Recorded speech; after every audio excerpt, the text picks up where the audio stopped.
sehat ya. Kondisi Pak Mar juga dalam keadaan yang tidak baik-baik saja karena pertimbangan usia ya. Pertimbangan usia yang kurang lebih 73 tahun.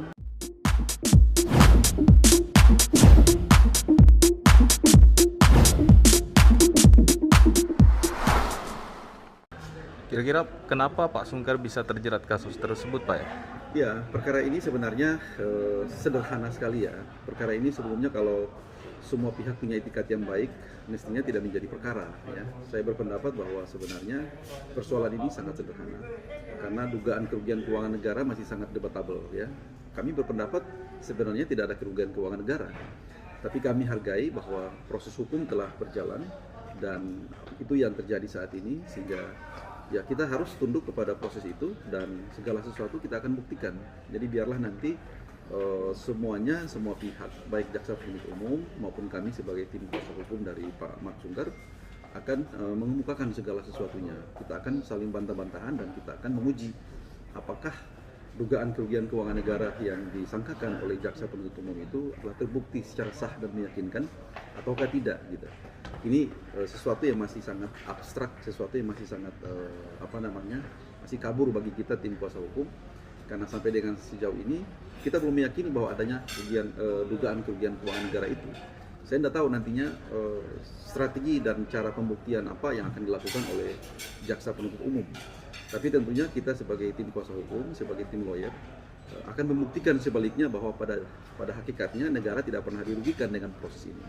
Tapi karena ini saat ini proses hukum sedang bergulir, sedang berjalan, sebagai warga negara yang baik, Pak Mark Sungkar maupun tim kuasa hukum sangat menghargai proses-proses yang saat ini sedang berlangsung di Pengadilan Tipikor Jakarta Pusat. Berarti menurut Bapak kira-kira ada kejanggalan ya dalam perkara ini? Ya, sejak semula memang perkara ini sangat janggal. Contoh misalkan Pak Mark Sungkar itu sejak semula dengan itikat baik telah berinisiatif untuk mengembalikan dugaan kerugian keuangan negara. Jadi potensial suspek yang sebelumnya telah dikemukakan oleh penyidik pada saat itu dengan kesadarannya dan bahkan petunjuk dari penyidik Polda Metro Jaya pada saat itu agar yang bersangkutan mengembalikan dugaan kerugian keuangan negara. Lalu dengan kesadaran penuh dari yang bersangkutan pada saat itu Pak Mark Sungkar itu ingin mengembalikan dan bahkan sudah mengembalikan kerugian keuangan negara sebagaimana diasumsikan itu. Tetapi kita juga tidak tahu proses ini tetap didorong agar menjadi masalah hukum ya. Tapi dengan kesadaran dari Pak Mark Sungkar sendiri, beliau juga tetap taat, selalu kooperatif, tidak mempersulit jalannya pemeriksaan. Perkara ini sebenarnya sudah sekitar 2-3 tahun yang lalu sesungguhnya. Dan secara tiba-tiba perkara ini didorong untuk diselesaikan ke pengadilan. Nah, saya bilang kami berpendapat bahwa karena ini sudah menjadi isu hukum, sudah menjadi proses yang saat ini sedang bergulir melalui proses peradilan, sehingga apapun pahitnya harus dihadapi secara baik-baik ya. Kita akan menghadapi dengan segala kemampuan dan resourcing yang kita miliki.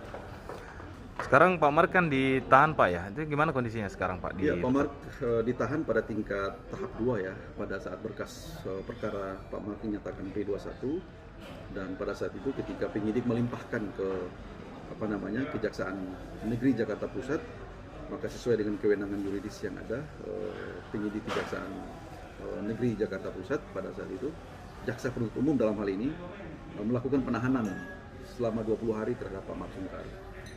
Dan penahanan itu dilakukan di Polda Metro Jaya, rutan Polda Metro Jaya, dan akhirnya beliau menjalaninya sebagaimana adanya saat ini. Kondisi beliau dalam keadaan memang tidak sehat ya. Kondisi Pak Mark juga dalam keadaan yang tidak baik-baik saja karena pertimbangan usia ya. Pertimbangan usia yang kurang lebih 73 tahun. Kemudian dalam beberapa hal ada riwayat penyakit yang cukup kronis dan cukup serius, sehingga hal itu nantinya juga akan kita mintakan kepada Majelis Pengadilan Tipikor Jakarta Pusat untuk dapat mempertimbangkan adanya kebijakan hukum dan kebijaksanaan hukum. Untuk hal ini bisa dipertimbangkan agar yang bersangkutan dapat dialihkan menjadi tahanan kota atau tahanan tertentu.